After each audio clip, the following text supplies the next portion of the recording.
Manchester United have lost 4 goals to 2 at home against Liverpool. Fucking horrendous from Manchester United again.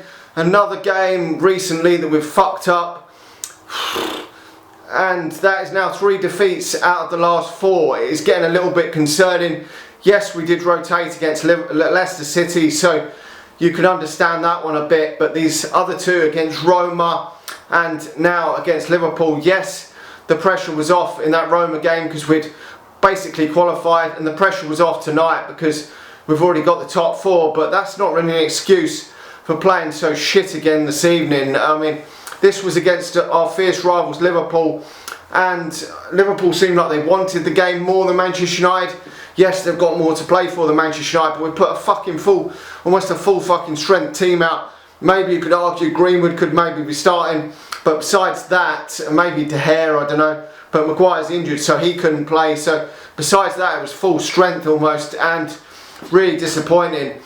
I mean, moving forward, obviously we need to evolve this team and get this team better, but because this isn't a team that's going to win league titles and win Champions Leagues. We know that it's still not good enough. We need at least 3 or 4 more good world-class players that are going to come in to the starting lineup, not like last summer where we signed players that were just coming in as squad players. Now, really disappointed.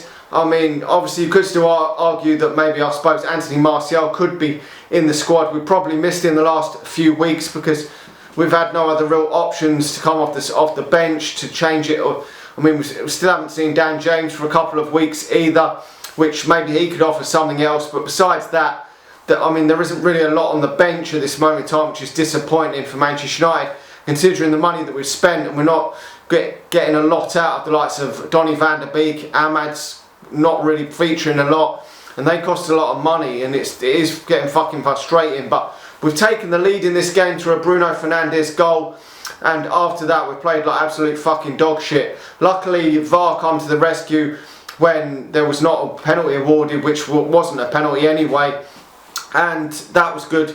But they've somehow gone in 2 goals to 1 up, which is a fucking kick in the bollocks, because it was 2 later goals in the first half that saw them go 2-1 up, and Manchester United were obviously against it going into half time. But with only 1 goal in it, I still felt that Manchester United were right in it to get maybe a point still out of this, and at half time I would have accepted the point. It would have hurt Liverpool's challenge for the top 4, and obviously Manchester United don't actually need to win this game to get in the 2nd position anyway, but I would have taken that just to stop the rot of only 1 win out the last 3 games, and now it's become 3 defeats out the last 4, which is getting a bit of a concern, because you just don't want to be going into that final losing all these games of football. Now, second half we've come out and it's the worst possible start for Manchester United, letting that 3rd goal in and basically killing the tie-off, because I had no hope after that Manchester United were going to come back. I mean, there were some poor performances out there this evening. Shaw, Henderson, Fred, McTominay were all fucking shit this evening, and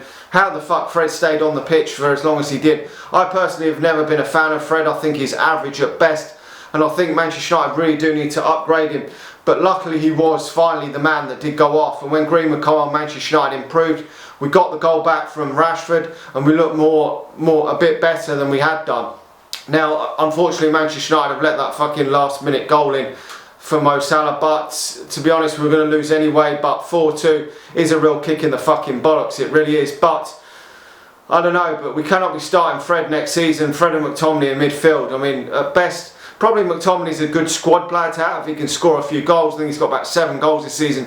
But I don't really understand what really Fred offers Manchester United. Not a good enough passer of the ball for me. For Manchester United, very basic. Doesn't score goals. He's very bad at his shooting. I don't really see what the fuck Fred offers Manchester United. I really don't. For 50 million, I would be expecting better than what Fred does. I really would. I think he's basic, and it reminds me a bit of last season when we kept having to play Andreas Pereira, who was just not good enough for Manchester United. Eventually he finally got moved on, so hoping that Solskjaer sees this, and obviously seen it today how horseshit he was, which was why he was eventually substituted. I thought it was just too late, to be honest. I would have substituted him bang after it went 3-1, to be honest, but hopefully he sees this and realises that Manchester United have got to upgrade that midfield there. of McTominay and Fred next season if we want to get to that next level. If we're just happy with finishing 2nd, 3rd, 4th or maybe 5th again next season, then fine, these players are going to be adequate probably for that shit. But I don't want that for Manchester United. I want us to be making a challenge for the title next year, and we've ended the season in a whimper, and we're going to end the season quite a few points now behind Man City, which just looks fucking shit, to be honest. I mean, there's no real anything else other than pride in these games now, between now and the end of the season, but I just want us to end the season in good form and give us that confidence going into next season and into that cup final.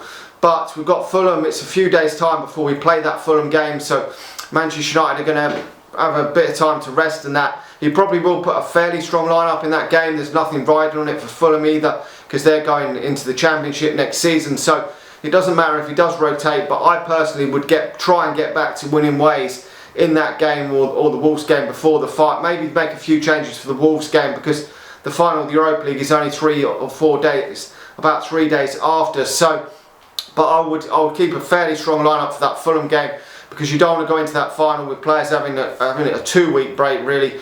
You want to get them confident and in the mood of winning games again. Hopefully we can get back to winning ways in that game, because I don't want us to be going into that cup final on the back of 4 or 5 defeats out of like 6 or something. That's not going to be good for my confidence. And if we play like we have done in this game and maybe that game against Roma, then Manchester United will have a difficult chance of beating Villarreal. We really will. And if we end the season without winning the Europa League, then for me it's going to be a shit season and not really much better than last season. But we're going to have to improve next season, because other teams are probably going to improve around us. But the real kick in the nuts is we've basically handed Liverpool a Champions League spot on a plate by the looks of it. If they win their remaining games, I think that is them in the Champions League, because the other two have got to face each other and are going to drop points, Leicester and Chelsea. So, and they've got 3 winnable games against Burnley, West Brom and Crystal Palace. So that is a kick in the bollocks, because it's going to help them to recruit better in the summer, because this pandemic, if you're not in the Champions League, it's going to make it very hard signing players, and that is a kick in the box. I would have sooner Leicester have been in the Champions League, but it may be that it's Liverpool in the end that creep in that last position. But we've only got ourselves to blame this evening. We've played like horseshit, we've lost the game. Let me know your thoughts in that comment section below. Like the video, subscribe to the channel and share the video if you're watching it on Facebook, and I'll talk to you all again soon. See you.